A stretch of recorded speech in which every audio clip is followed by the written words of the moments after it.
According to the United States Postal Service website, each state or local board of elections will determine whether voters are provided with prepaid return envelopes or if they're requested to buy their own postage. The Postal Service does require election officials to include in a prominent location the proper amount of postage needed for balloting materials. If the USPS receives a ballot into the mail stream with unpaid or insufficient postage, the Postal Service will still deliver it and later try to collect the unpaid postage from the proper board of elections.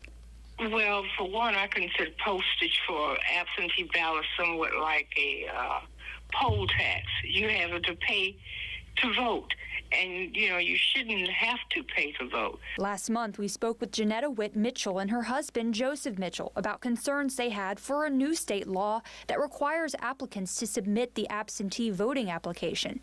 Today, she told me she did not see any information indicating how many postage stamps were needed to mail her absentee ballot.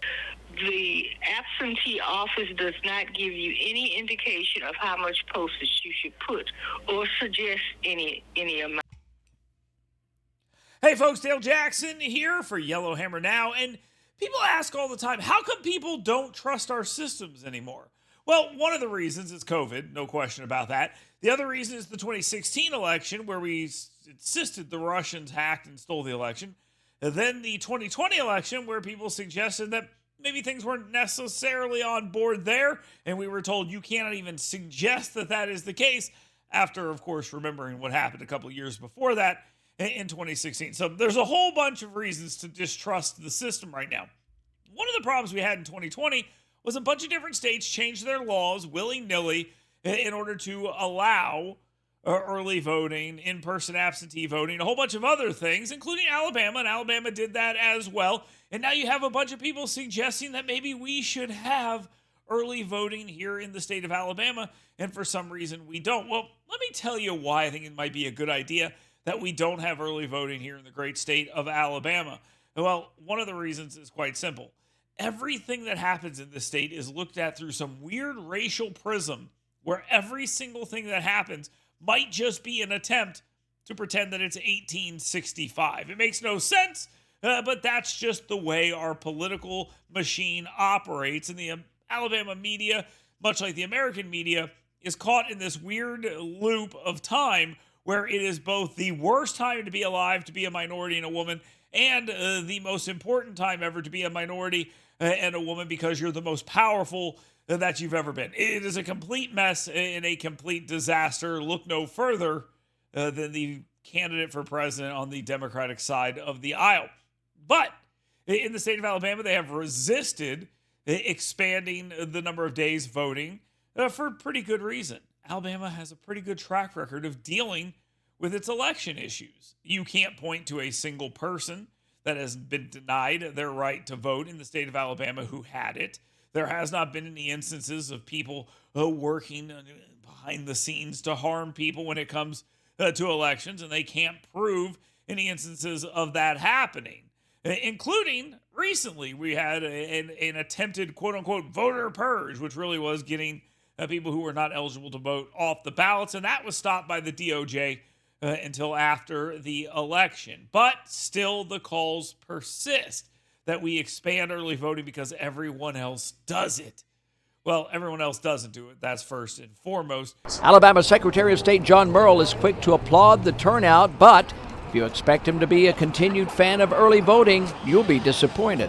Do you think this was a good trial run for that concept being applied here in the state? Well, not really, because this was a special circumstance. That special circumstance being COVID-19. Murrell tells me lesser turnout in elections under better circumstances always seem to fall short of yesterday's success. Every state in the union that has early in-person voting, which is what you're talking about, has two things in common prior to this election cycle.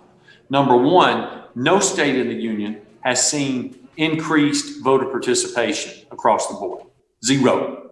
None. But every state has one more thing in common. They've all had increased costs in the elections.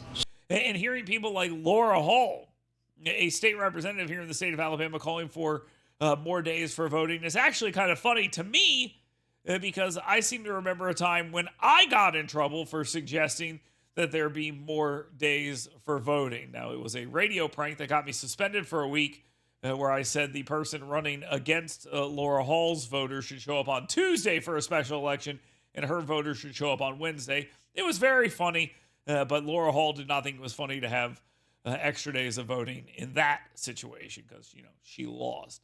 But either way, early voting in other states, I'll give you another good reason why we shouldn't do it here in Alabama. Look who's over in Georgia. Alabama Democrats are running around in Georgia, and they're not here. So maybe we should be happy that they're there as well. That might be another reason for us not to do it. But the simple fact remains, our voting system is fine. All these extra days and extra ways to vote are not good. This is not a good thing. It adds to the chaos. It adds to the mistrust. And you know what? I think that's one of the reasons why Democrats like it so much. If they thought for a second that they benefited from checking IDs and checking signatures on absentee ballots and things of that nature, they would be all for it. But they know that by leaving those doors open for fraud and other tricks, it helps them. That's the only reason they're for it. You can't prove me wrong. There's a reason why they don't want to have to check IDs or prove that you're a citizen or any of these other things, because they think they benefit when people who shouldn't be voting are. Same thing with felons.